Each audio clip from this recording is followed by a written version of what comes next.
Hey SnapFlash fam, big moves out of Nairobi. The 2025 African Chiefs of Defense Conference just wrapped up, and it's reshaping U.S.-Africa military cooperation in a big way. Let's break down what happened and why it matters. Did you know 37 African nations just came together with the U.S. to strategize on counterterrorism, maritime security, and regional defense? From Burkina Faso's gold to Botswana's rising military role, this summit had it all. Before we dive into this strategic power play, smash that subscribe button and hit the bell so you never miss Africa's biggest stories, only here on SnapFlash. The US and Africa just sent a strong message of unity. At the ACHOD summit in Nairobi, military chiefs tackled terrorism, piracy, and instability. Briefing the media shortly after the conference, General Langley of U.S. AFRICOM addressed concerns about Burkina Faso's use of gold revenue.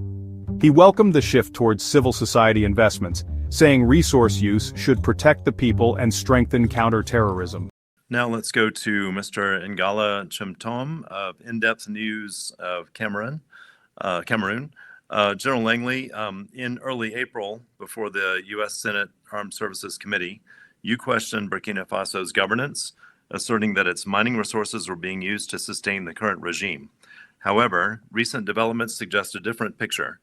Reports indicate that Burkina Faso now earns $1,200 per ounce of gold, significantly up from $300 under French oversight. Traditionally, President Traoré has allocated over $179 million in gold proceeds to provide farming equipment aiming to accelerate agricultural production. Given these facts, does this shift in resource allocation alter your previous assessment that raw material revenues primarily serve to keep Traoré in power? Well, Nagala, let me start with this. Every nation makes independent decisions regarding their security, and including partnerships. We all respect their sovereignty. Given these reports, I'm glad to hear that there's a shift in resource allocation that benefits civil society, because the enduring solution to counterterrorism does start with protecting civil society writ large. So from a military perspective, which were my comments were directed towards, concerns remain on military resourcing management of what external military support is received for the whole fight of terrorism across their sovereign nation. So the U.S. seeks opportunities to collaborate with Burkina Faso on counterterrorism challenges. I invited Burkina Faso's Chief of Defense to the African Chiefs Defense Conference because I believe in maintaining that dialogue. It's still open. It's still open conversation to be able to address the challenges of being able, and solutions to be achieved through our collaboration for addressing the terrorist problem, which is the epicenter within their great country. And the great people of Burkina Faso deserve us to have that dialogue. Thanks. In a major nod to Southern Africa, Langley praised Botswana as an emerging regional security exporter. He confirmed plans to deepen defense ties and expand joint military drills like Cutlass Express. All right, thank you.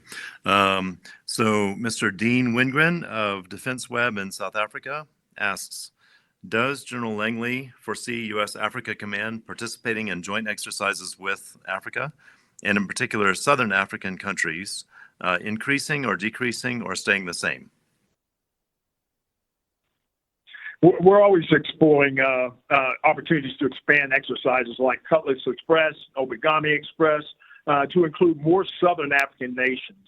So, a lot of these express exercises, we focus on counter-piracy, counterterrorism, maritime domain awareness, and crisis response.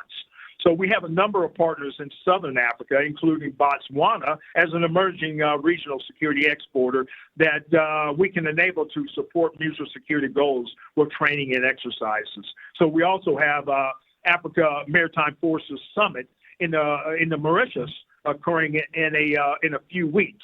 I'd like to be able to attend that as well.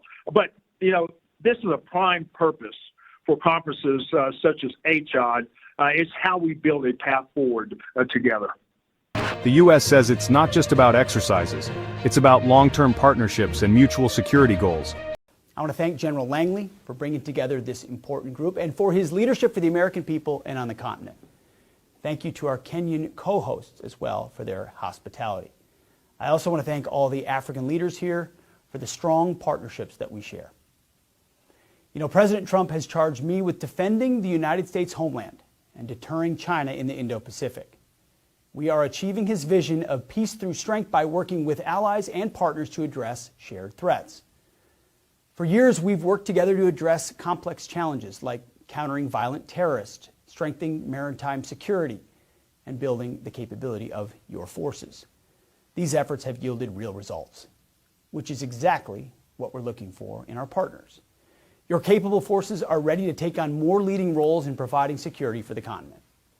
We see a number of shared interests where our partnerships can be truly impactful. The terrorist threat continues to expand in Africa. I don't have to tell you that.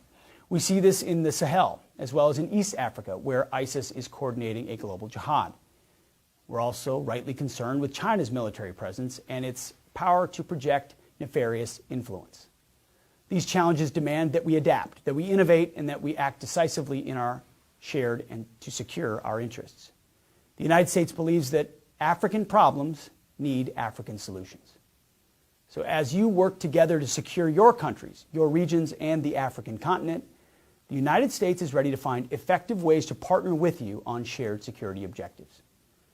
Over the course of this conference, we all encourage an open and honest dialogue. Let's discuss how we can refine our strategies, enhance our interoperability, and maximize our opportunities to address shared interests. Let's also talk frankly about what's working and what's not working, and how we can do better together.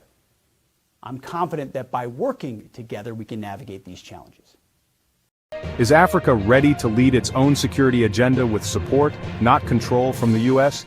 Drop your thoughts in the comments. We're watching. If this story gave you insight, give it a like and subscribe for more. Let's grow this community of thinkers and changemakers. Hit that bell. From gold mines to naval drills, Africa's defense future is being shaped now, and the world is watching. Thanks for tuning in, SnapFlash fam. Stay alert, stay sharp, and we'll see you in the next video.